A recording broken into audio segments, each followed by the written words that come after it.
How's it going, everybody? Welcome back to another video. Today, we're going to be taking a little look at the PNSO Articulated Cameron the Tyrannosaurus Rex. This is PNSO's first time ever doing an articulated figure, so I figured that it would be kind of fun to take a look at it as a video, because it's something that I'm really interested to see how it turned out. You know, I'm really interested to see how well their first attempt at an articulated figure is executed.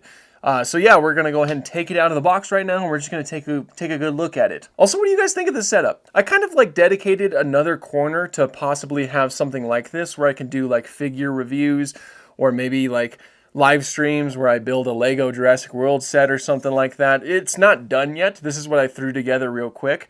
That's kind of my idea. Let me know what you guys think of it. Okay, so first of all is the box. As usual, I always really like the way that PNSO boxes look. You know, it's a nice contrast to have a solid white coloration with the figure right there. I think it just looks really cool. But obviously, everybody wants to see what's inside the box, so let's do that. Okay, so here's where Cameron will be housed. Of course, we'll get the box off.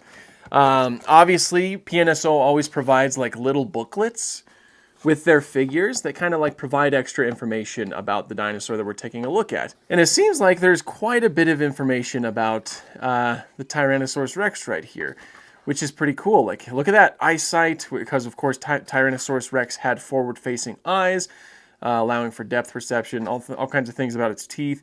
It looks like it's a pretty solid read overall, and I actually can't wait to dive into that. So it seems like this could be a very good educational piece. But now let's see how good the actual figure is. I'll go and show you guys what this looks like.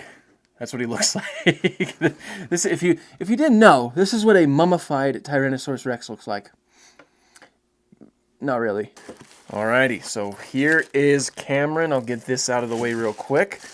And here is what, okay, that looks pretty good. First impressions so far, I think that looks pretty good. I'm going to take out a few other figures, Tyrannosaurus figures that I have, to kind of do a little bit of a comparison. But actually, I really quite like the way that it looks. Now, first of all, it is incredibly beefy. Tyrannosaurus Rex was a beefy dinosaur. It had all kinds of muscles going on. You know, muscle attachment points and muscle scars on the skeleton. For example, the femur would have been absolutely buried in muscles, kind of like how it's portrayed right here. So Tyrannosaurus Rex would have had, really thick legs in general. The tail is also quite beefy. I also really like the coloration that you see in the tail and, the patterns that it has. I believe that this is pretty much the same color scheme that the original Cameron had. So I don't think you can really expect to see too much deviation in that. I really like how beefy that neck is too. The neck looks pretty good. And the head, I quite like the head. Maybe one gripe is that maybe the lacrimal and post-orbital horns, which are those structures set right around the eyes, maybe they're not developed nearly as much as they should be. However, they are still there. Let me see if I can get a good shot of that. There we go, focused. This right here, this is a post-orbital horn, and the one that's set right in front of the eye, that's known as a lacrimal horn. T-Rex did have those, and they would have likely been pretty developed in life. The arms are, properly proportionally small. It does seem like the size of the fingers is correct. The lower finger right here is longer than the top one up here, which is true to life for, Tyrannosaurus Rex. I really like the way that the legs look, too, with all of those scales. It looks very bird-like, which is pretty accurate. And one thing I want to note is that it has a slight hint of red on the throat, which might hint at a possible display feature, which I just think looks really neat. Now, of course, it does have forward-facing eyes, which is correct, and the general snout shape also seems to be pretty correct as well. So all in all, I think it definitely has the proper shape of a Tyrannosaurus Rex down.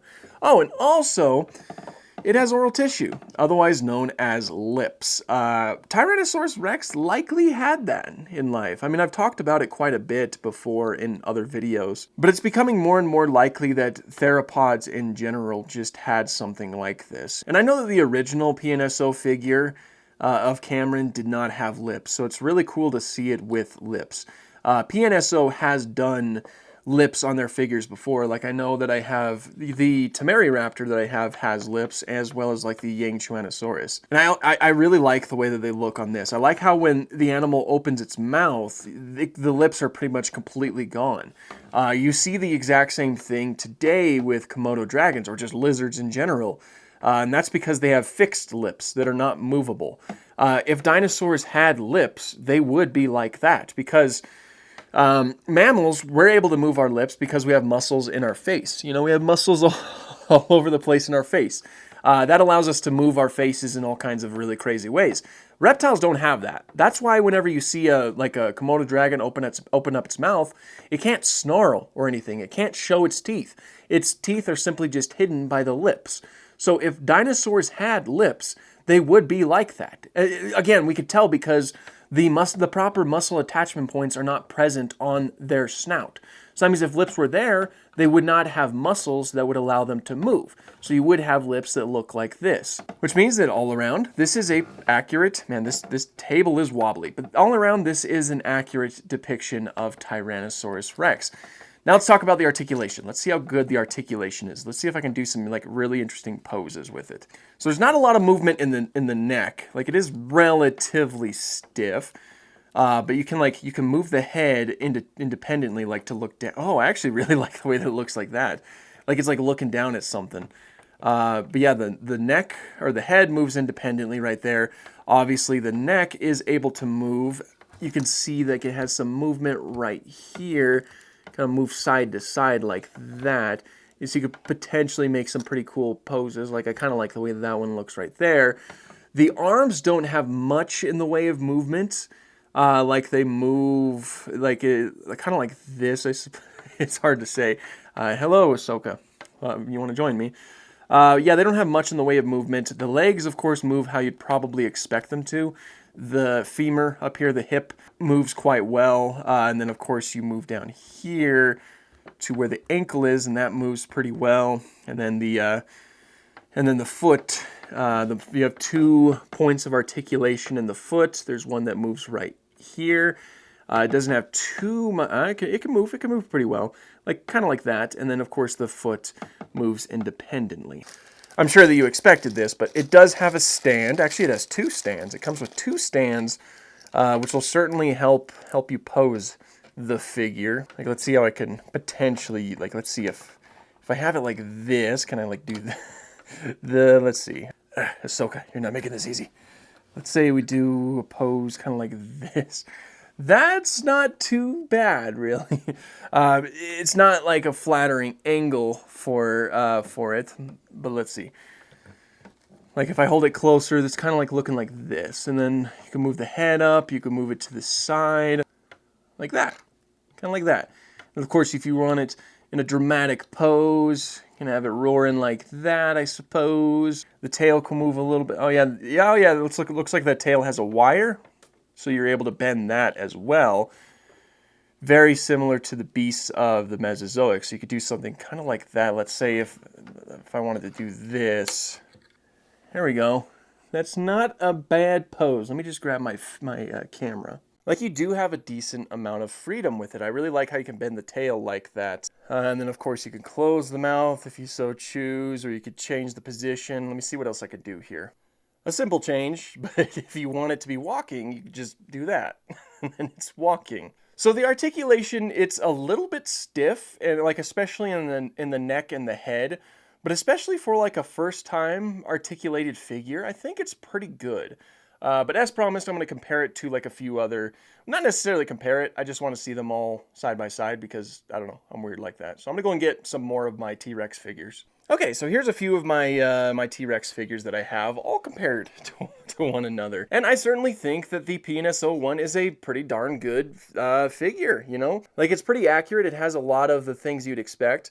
Again, my main gripe is that, though, like, as you can see on the Halonggood figure, the lacrimal and postorbital horns are probably needing to be a little bit more defined. That can also be seen right there on the Beasts of the Mesozoic T-Rex. But it's really good. Again, it's very beefy. Oh, I didn't even mention this, but you'll notice that the skin looks very smooth, which is accurate. T-Rex had very small scales that from a distance would have looked like leather, so that's pretty accurate right there. But I will say, out of the 3 articulated T-Rex figures that I have, I think that Nanmu Studios over here, you know, the buck, is the best because it just offers a lot more motion. Like, look how far I could change that head, for example. You can do some really insane poses with that one right there. But again, I don't think that means that the PNSO one is bad. I think that actually, again, it's a really solid figure, and it's like especially fantastic considering the fact it is their first articulated figure, and I'm hoping that they do more. I assume that they are.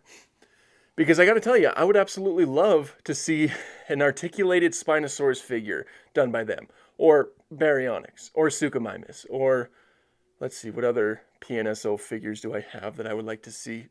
We're just scanning things right now, guys. Or Temeriraptor. Temeriraptor would be really cool to see articulated. But yeah, I think that it's a very good figure. I think that they did a very good job with it. And if you guys want to pick this up for yourself, it is linked down below. Be sure to go and check it out. And yeah, thank you so much for watching, and have an awesome day.